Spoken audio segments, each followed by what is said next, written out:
Hello everyone. So உங்க எல்லாருமே இந்த மைக்ரோ கண்ட்ரோலர் ஃபவுண்டேஷன் வீடியோக்கு வர வைக்கிறேன். ஸோ இந்த சீரீஸ்ல வந்து பார்த்தீங்க அப்படின்னா நம்ம கம்ப்ளீட்டா எல்லா மைக்ரோ கண்ட்ரோலர் ஃபவுண்டேஷன் பார்க்க போறோம். ஸோ அதுல ஃபர்ஸ்டா நம்ம 8051ஓட கம்ப்ளீட் டீட்டெயில இன்னைக்கு பார்க்கலாம். அதுல நம்ம இன்ட்ரோடக்ஷன் இன்னைக்கு நம்ம பார்க்க போறோம். ஓகேங்களா? ஸோ இன்ட்ரோடக்ஷன்ல வந்து பார்த்தீங்க அப்படின்னா ஃபர்ஸ்ட் மைக்ரோ கண்ட்ரோலரோட டைப்ஸ் என்ன அப்படின்னு சொல்லி நம்ம பார்க்க போறோம். நெக்ஸ்ட் வீடியோல இதோட கம்ப்ளீட் பிளாக் டயக்ராம பத்தி நம்ம டிஸ்கஸ் பண்ண போறோம். ஓகேங்களா? So types of micro controller. இப்ப நான் உங்ககிட்ட வந்து என்னென்ன டைப் ஆஃப் மைக்ரோ கண்ட்ரோலர் இருக்கு அப்படின்னு நான் கேட்டேன் அப்படின்னா, நீங்க என்ன சொல்வீங்க? நெறைய மைக்ரோ கண்ட்ரோலர் சொல்வீங்க. ரைட்டா? ஸோ கரண்ட்டா இருக்கிற மைக்ரோ கண்ட்ரோலர், ஸோ பழைய மைக்ரோ கண்ட்ரோலர்ன்னு சொல்லிட்டு நம்ம நெறைய மைக்ரோ கண்ட்ரோலர் சொல்லுவோம். ஸோ லைக் 8051, ஸோ ஏவிஆர், அதுக்கப்புறம் வந்து பார்த்தீங்க அப்படின்னா பிக்கு, அப்புறம் பேஸ்டு மைக்ரோ கண்ட்ரோலர் நெறைய இருக்கு. அதுக்கப்புறம் வந்து பார்த்தீங்கன்னா, ஆர்டினோ ஒரு மைக்ரோ கண்ட்ரோலர், அதுக்கப்புறம் ESP32 இப்படின்னு சொல்லிட்டு நம்மளுக்கு எக்கச்சக்கமான மைக்ரோ கண்ட்ரோலர்ஸ நம்ம இங்க எடுத்துட்டு வருவோம். ரைட்? ஸோ இது எல்லாமே மைக்ரோ கண்ட்ரோலர் தான். நம்மளுக்கு எல்லாருக்குமே தெரியும். பட் இங்க என்ன வேரியேஷன்ஸ் நம்ம சொல்லுவோம். இப்ப 8051க்கும் ஏவிஆருக்கும் என்ன டிஃபரன்ஸ்? எதனால 8051 யூஸ் பண்ணாம நம்ம ஏவிஆர் யூஸ் பண்ணணும்? எதனால ஏவிஆர் யூஸ் பண்ணாம பிக் யூஸ் பண்ணணும்? ஸோ ஒவ்வொன்னுத்துக்கும் என்ன டிஃபரன்ஸ் ஆக்சுவலான டிஃபரன்ஸ் இருக்குன்னு கேட்டீங்க அப்படின்னா, அங்க தான் நம்ம டைப்ஸ் ஆஃப் மைக்ரோ கண்ட்ரோலர் எடுத்துட்டு வருவோம். ஓகேங்களா? இந்த டைப்ஸ் ஆஃப் மைக்ரோ கண்ட்ரோலர்ல வந்து பார்த்தீங்க அப்படின்னா, நம்மளுக்கு வேரியேஷன்ஸ சொல்லும். ஓகே. இப்ப வந்து பார்த்தீங்க அப்படின்னா, இந்த டைப்ஸ் ஆஃப் மைக்ரோ கண்ட்ரோலர் இந்த ஃப்ளோ சார்ட்ட நம்ம பார்த்தோம் அப்படின்னா, உங்களுக்கு கிளியரா புரியும். பாத்தீங்களா? ஸோ ஃபர்ஸ்ட் அந்த மைக்ரோ கண்ட்ரோலர் வந்து பத்தி பிட்ஸ வச்சு நம்ம பிரிக்கலாம். Okay. So first micro controller வந்து பாத்தீங்கன்னா, பிட்ஸ் வச்சு பிரிக்கலாம். ஏன்னா ஒரு சில மைக்ரோ கண்ட்ரோலர் வந்து பாத்தீங்கன்னா 8 பிட்ன்னு சொல்லுவோம். ஒரு சிலது 16 சொல்லுவோம். ஒரு சிலது 32ன்னு சொல்லலாம். ஸோ இந்த 8 பிட்னா என்ன? 16னா என்ன? 32 பிட்னா என்ன? ஸோ ஃபார் எக்ஸாம்பிள் 8051 எடுத்துக்கிட்டீங்கன்னா, அது 8 பிட். இப்ப பிக் எடுத்துக்கிட்டீங்கன்னா 16 பிட். இப்போ ஆ ஆர்ம் பேஸ்டு மைக்ரோ கண்ட்ரோலர் எடுத்தீங்கன்னா 32 பிட். என்ன அப்டின்னா, உங்களால எவ்வளோ நம்பர் ஆஃப் பிட்ட வந்து ப்ராசஸ் பண்ண முடியும் ஒரு டைம்ல. ஓகேங்களா? ஸோ இது வந்து பார்த்தீங்கன்னா, ஸ்லாட்டா தான் பிட்ட ப்ராசஸ் பண்ணும். ஓகே. ஒரு ஸ்லாட்ல எவ்வளோ நம்பர் ஆஃப் பிட். ஸோ ஒரு ஸ்லாட்ல வந்து உங்களால 8 நம்பர் ஆஃப் பிட்ட மட்டும் ப்ராசஸ் பண்ண முடிஞ்சுச்சுன்னா, அதுதான் 8 பிட் ப்ராசஸர். நம்ம எழுதுறது எல்லாமே ஹியூமன் அண்டர்ஸ்டாண்டபிள் லாங்குவேஜ்ல கோட்ல தான் எழுதுவோம். ஆனா, மைக்ரோ கண்ட்ரோலர் அது என்ன பண்ணும்? கண்டிப்பா பிட்ஸா மாத்தும். ஜீரோஸ் அண்ட் ஒன்ஸா மாத்தும். அந்த ஜீரோஸ் அண்ட் ஒன்ஸ தான் வந்து பார்த்தீங்கன்னா, ப்ராசஸ் பண்ணும். ரைட்டா? ஸோ அது வந்து எவ்வளவு நம்பர் ஆஃப் பிட்ஸா இருக்கணும். 8 பிட் நம்பர் அப்பன்னா மொத்தம் 8 பிட்டா அது கன்சிடர் பண்ணும். இப்போ ஃபார் எக்ஸாம்பிள் 16 பிட்னா அது மொத்த ஸ்லாட்டும் 16 பிட் டேட்டாவா வந்து என்ன பண்ணும் அப்படின்னா ப்ராசஸ் பண்ணும். மொத்தம் உங்களுக்கு 16 to 16 பிட்ஸ் ஆஃப் டேட்டாவா ப்ராசஸ் பண்ணும். இப்போ ஃபார் எக்ஸாம்பிள் வந்து 32 பிட் அப்படின்னா மொத்தமா 32 பிட்டா செக்ரிகேட் பண்ணி அந்த 32 பிட்ஸா ப்ராசஸ் பண்ணும். ஓகேவா? 8, 16 அதுக்கப்புறம் 32 பிட்ஸ் ஆஃப் டேட்டாஸ அது என்ன பண்ணும் அப்படின்னா, செப்பரேட் பண்ணி ப்ராசஸ் பண்ணும். ஓகேங்களா? ஸோ இதுதான் வந்து பார்த்தீங்க அப்படின்னா, டைப்ஸ் ஆஃப் மைக்ரோ கண்ட்ரோலர்ல இருக்கிற ஃபர்ஸ்ட் வேரியேஷன். அதுக்கப்புறம் செகண்ட் வேரியேஷன் வந்து பார்த்தீங்க அப்படின்னா, memory and devices. So memory வந்து பார்த்தீங்க அப்படின்னா, ஆன் சிப்ல இருக்கா இல்ல எக்ஸ்டர்னல் மெமரி தேவைப்படும். ஸோ மோஸ்ட்லி நம்ம கண்ட்ரோலர்ன்னு வரும்போது எல்லாமே ஆன் சிப்ல தான் நம்மளுக்கு இருக்கும். ஓகேங்களா?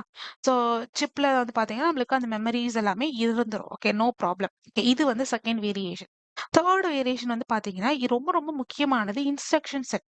இன்ஸ்ட்ரக்ஷன் செட்னா என்ன அப்படின்னா, ரிஸ்க் அண்ட் சிஸ்க்ன்ற 2 ஆர்க்கிடெக்சர் நம்ம பத்தி பேசுவோம். எப்படின்னா, இப்போ உங்களோட மைக்ரோ கண்ட்ரோலர் நீங்க வந்து டிசைன் பண்றீங்க அப்படின்னா, அதுக்கு ஒரு ஆர்க்கிடெக்சர் இருக்கும். ஓகே. அதுல அந்த ஆர்க்கிடெக்சர்ல தான் நம்மளுக்கு வந்து 2 டைப்ஸ் ஆஃப் ஆர்க்கிடெக்சர் நம்ம இங்க பேச போறோம். ஒண்ணு வந்து கேட்டீங்க அப்படின்னா ரிஸ்க்னும், இன்னொன்னு வந்து கேட்டீங்க அப்படின்னா நம்ம சிஸ்க்னும் சொல்லுவோம். Okay.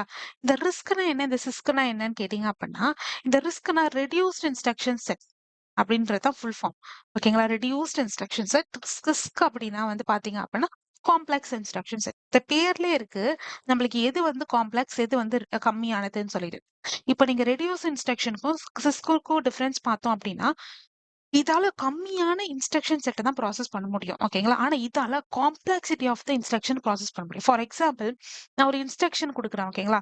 So add A, B. ஓகேங்களா? சோ இப்ப நான் இது ஏ, பின்னு குடுத்ததுக்கு அப்புறம், இது என்ன பண்ணும்? இது ஆப்கோடா கன்வெர்ட் பண்ணும். ஆப்கோட்னா மெஷின் லாங்குவேஜ்ல இருந்து உங்களுக்கு பைனரி லாங்குவேஜ்க்கு எதெல்லாம் கன்வெர்ட் பண்ணுதோ, அத தான் அப்படி சொல்லுவோம். ஓகேங்களா? சோ இப்ப 8 பிட்னா 8 பிட்ஸா அத ஸ்ப்ளிட் பண்ணும். 8 பிட்ஸா ஸ்ப்ளிட் பண்ணும். ஓகேங்களா? இது கம்ப்ளீட்டா மாறாது. உங்களுக்கு 8 பிட்ஸா அத ஸ்ப்ளிட் பண்ணி, அதுக்கப்புறம் அத ப்ராசஸ் பண்ணும். சோ இந்த மாதிரி சிம்பிளான இன்ஸ்ட்ரக்ஷன்ஸ் நம்ம குடுக்குறோம்னு வச்சுக்கோங்க. ஓகேங்களா?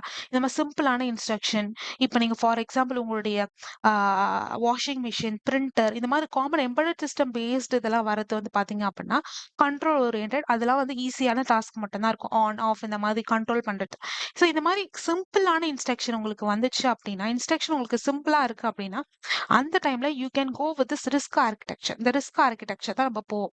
இல்ல உங்களோட இன்ஸ்ட்ரக்ஷன் வந்து ரொம்ப காம்ப்ளெக்சிட்டியா இருக்கு. அதிகமான இன்ஸ்ட்ரக்ஷன் இருக்கு. இப்போ ஃபார் எக்ஸாம்பிள் நம்ம லேப்டாப் எடுத்துக்கிட்டோம் அப்படின்னா, அட் அ டைம்ல நெறைய அப்ளிகேஷன்ஸ ரன் பண்றோம். ஸோ அதிகமான ப்ராசஸர் வந்து என்ன பண்ணுது அப்படின்னா, நெறைய இன்ஸ்ட்ரக்ஷன் எடுத்து ப்ராசஸ் பண்ணிக்கிட்டே இருக்கு.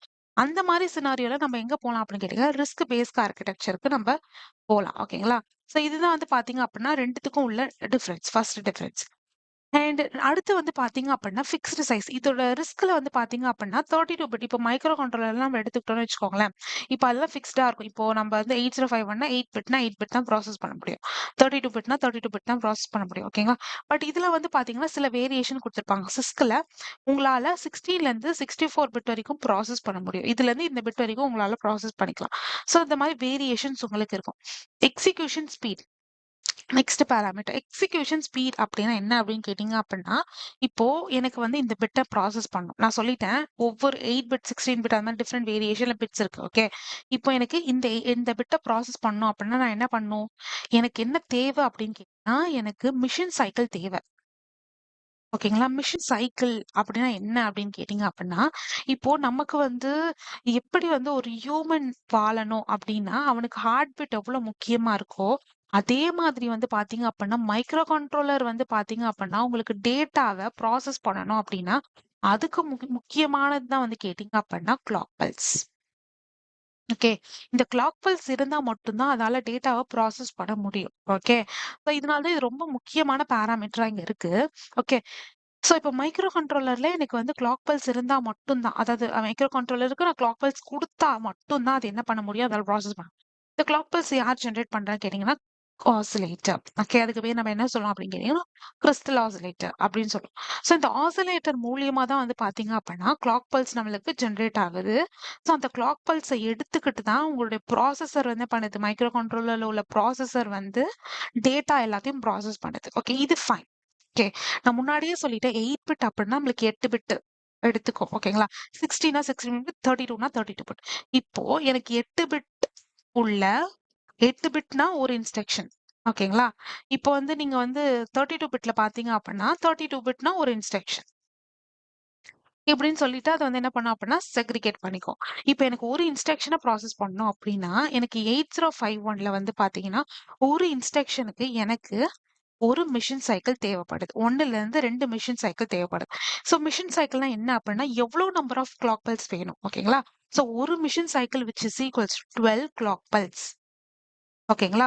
அப்போ நான் 12 கிளாக் பல்ஸ் இந்த மாரி நான் ஜெனரேட் பண்றது மூலியமா, என்ன பண்ணலாம் நானு? ஒரு மிஷின் சைக்கிள் கிரியேட் பண்றேன். அந்த ஒரு மிஷின் சைக்கிள் என்ன ஒரு இன்ஸ்ட்ரக்ஷன ப்ராசஸ் பண்றதுக்கு எனக்கு ஹெல்ப் பண்ணும். ஓகேங்களா? இதுதான் லாஜிக். ஓகே. சோ இப்ப இந்த சினாரியோல எனக்கு வந்து ஒரு இன்ஸ்ட்ரக்ஷன் பண்ணணும். எனக்கு வந்து பார்த்தீங்க அப்பன்னா, ஒரு சைக்கிளே எனஃப்பா இருக்கும். மல்டிபிள் கேஸஸ்ல. ஓகே. இப்ப வந்து பார்த்தீங்கன்னா, எனக்கு ஒரு இன்ஸ்ட்ரக்ஷன் இது 8 பிட் ஆஃப் ஒரு இன்ஸ்ட்ரக்ஷன். 8 பிட் தான் ஒரு இன்ஸ்ட்ரக்ஷன். இப்ப இத ப்ராசஸ் பண்றதுக்கு எனக்கு ஒரு machine cycle of 12 clock pulse enough. ஆனா, அதே மாதிரி உங்களோட சிஸ்க் ஆர்க்கிடெக்சர்ல இருக்கும்னு கேட்டீங்கன்னா, கிடையாது. சிஸ்க்ல வந்து கேட்டீங்கன்னா, உங்களுக்கு நெறைய கிளாக் பல்ஸ் வந்து தேவைப்படும். நெறைய கிளாக் பல்ஸ் தேவைப்படும். ஒரு இன்ஸ்ட்ரக்ஷன ப்ராசஸ் பண்ணணும்னாலே. ஓகேங்களா? இதுதான் இதுக்குள்ள டிஃபரன்ஸ். அப்புறம் ஹார்ட்வேர்ன்னு வரும்போது, இது வந்து பார்த்தீங்கன்னா, மோர் டிபெண்டன்ஸ் ஆன் சாஃப்ட்வேர். நீங்க சாஃப்ட்வேர்ல என்ன மாதிரியான கோட் எழுதுறீங்க? மெமரி எல்லாத்தையுமே பேஸ் பண்ணி தான் இந்த சிஸ்க் இருக்கும். இது வந்து பார்த்தீங்க அப்படின்னா, complex hardware with micro code for instruction. Okay. So இதுல வந்து பார்த்தீங்க அப்படின்னா, இது வந்து ஹார்ட்வேரே வந்து பார்த்தீங்க அப்படின்னா, நம்மளுக்கு காம்ப்ளெக்ஸா தான் இருக்கும். ஓகே. ஸோ இதுல வந்து சாஃப்ட்வேர் அதிகமா டிபெண்ட் பண்ணி இருக்கும். ஓகே. ஸோ நம்ம டிபெண்ட் பண்றது மூலம் ஹார்ட்வேர சிம்பிள் பண்ணிக்கலாம். ஓகே.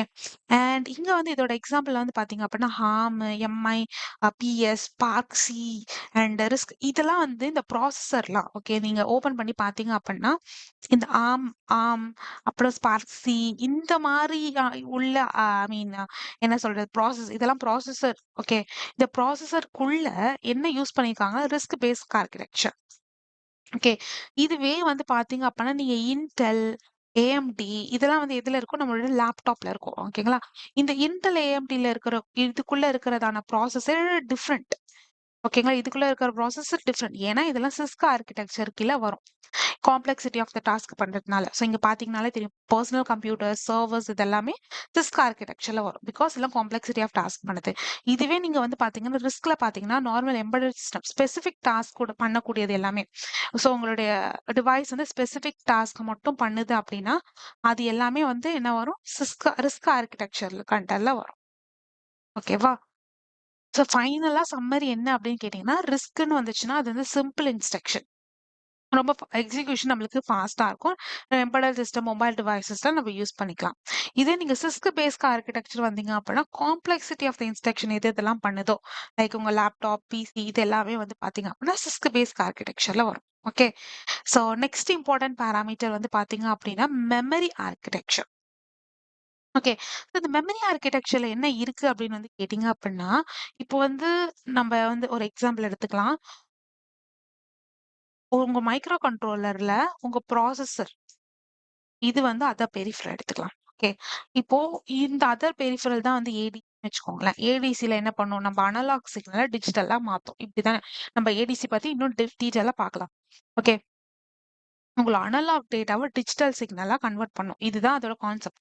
ஸோ இப்போ அனலாக் சிக்னல் டிஜிட்டலா கன்வெர்ட் பண்ணோம் அப்படின்னா, நான் வெளியில இருந்து ஒரு பெரிஃபரல்ல டேட்டா வாங்கணும். அனலாக் டேட்டா வாங்கணும்.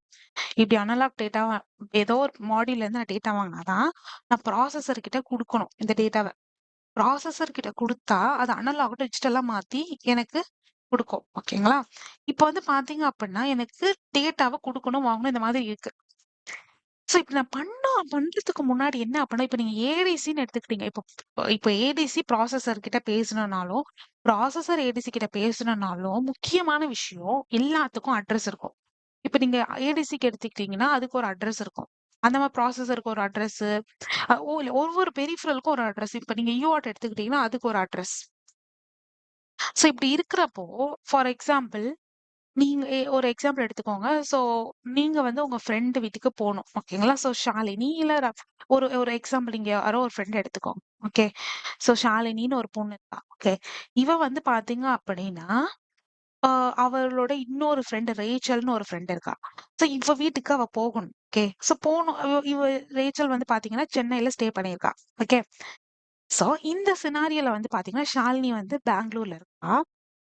ஷாலினிக்கு தெரியும். ஆ ரேச்சல் வந்து சென்னையில இருக்கா. பட் ஆனா, அவளோட எக்ஸாக்ட்டான அட்ரஸ் தெரியாம, ஓகே ரேச்சலோட எக்ஸாக்ட்டான அட்ரஸ் என்னன்னு தெரியாம, அவளால வீட்டுக்கு ரீச் ஆகவே முடியாது. அவ வேற ஏதோ இடத்துல தான் சுத்திக்கிட்டே இருக்கு. ஸோ, இப்ப ஷாலினி வந்து பாத்தீங்கன்னா, ரேச்சல் வீட்டுக்கு போணும்னா, அவளோட அட்ரஸ் மொதல்ல தெரியணும். தெரிஞ்சா தான் ரேச்சல மீட் பண்ணுவா. இங்க அட்ரஸ் தான் வந்து பாத்தீங்க ஷாலினியோட ரேச்சலோட அட்ரஸ் தான் வந்து பாத்தீங்கன்னா, ஒவ்வொரு பெரிஃபரலோட அட்ரஸ். ரேச்சல் தான் வந்து பாத்தீங்கன்னா டேட்டா. ஓகேங்களா? ஃபார் எக்ஸாம்பிள் அவ ஏதோ பொருள் தரான்னு வச்சுக்கோ. ஸோ அவகிட்ட இருந்து கலெக்ட் பண்ணோம் அப்படின்னா, அவகிட்ட இருக்கிறது தான் அது டேட்டான்னு வச்சுக்கோங்க. ஓகே.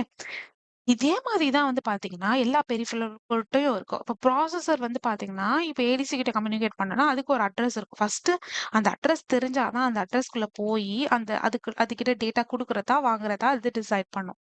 ஓகேங்களா? இந்த சினாரியோல வந்து பார்த்தீங்க அப்படின்னா, இது எப்படி அது கம்யூனிகேட் பண்ணிக்குது உள்ளன்னு கேட்டீங்கன்னா, உள்ள வந்து பஸ் இருக்கும். ஓகேங்களா? இப்ப எப்படி வந்து கரண்ட் எல்லாமே ஒயர் மூலியமா டிரான்ஸ்மிட் ஆகுது. அதே மாதிரி தான் இந்த மைக்ரோ கண்ட்ரோலருக்குள்ள இருக்கிறது எல்லாமே என்னன்னு கேட்டீங்கன்னா, பஸ் அப்படின்னு சொல்லுவோம். ஓகேங்களா? பஸ் மூலியமா அந்த டேட்டா ரிசீவ் ஆயிக்கிது. ஓகே.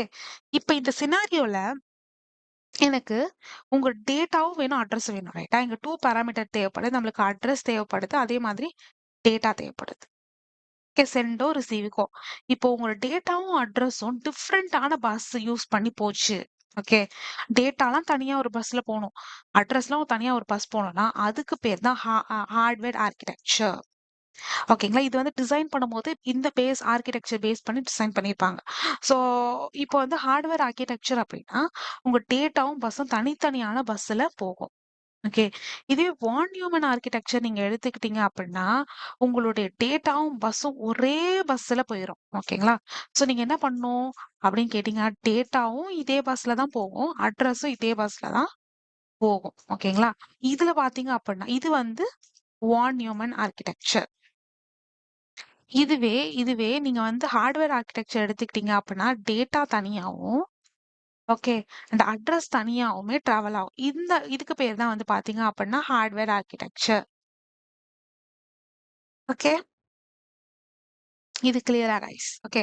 ஸோ இப்ப வந்து பார்த்தீங்க அப்படின்னா, மெமரி ஆர்க்கிடெக்சர்ல நமக்கு 2 டைப் ஆஃப் ஆர்க்கிடெக்சர் இருக்கு. ஓகேங்களா? ஸோ அதே மாதிரி நம்ம சிப் வரும்போது ஐசி அண்ட் விஎல்எஸ்ஐன்ற 2 கான்செப்டும் எடுத்துட்டு வருவோம். ஸோ மைக்ரோ கண்ட்ரோலர்ல பார்த்தீங்க அப்படின்னா, நம்மளுக்கு நெறைய டைப்ஸ் இருக்கு. பார்த்தீங்கன்னா 8051, மோட்டோரோலா, பிக், ஹிட்டாச்சி, நெக்ஸாஸ், டெக்சாஸ், அதர்ஸ். ஓகே. இது எல்லாமே வந்து பார்த்தீங்க அப்படின்னா, உங்க மைக்ரோ கண்ட்ரோலர் டிஃபரெண்ட் டைப்ஸ் இருக்கு. இதுல யூஸ் பண்ணி இது யார் வந்து இன்ட்ரோடியூஸ் பண்ணா அப்படின்னா 8051 ஸோ மெனி கம்பெனிஸ் வந்து இன்ட்ரோடியூஸ் பண்ணியிருக்கு. ஸோ இன்டெல், பிலிப்ஸ் இந்த மாதிரி.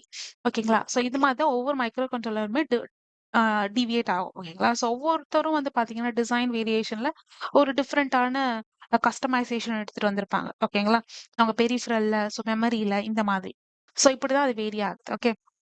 ஸோ அவ்வளோதான் கைஸ். இந்த வீடியோவ நீங்க நிஜமா என்ஜாய் பண்ணியிருப்பீங்கன்னு நான் நம்புறேன். ஸோ உங்க எல்லாருமே நெக்ஸ்ட் வீடியோல மீட் பண்றேன். ஸோ அதுவரை உங்களிடம் விடைபெறுவது உங்க சார்லட். So thank you guys. So sea you next video.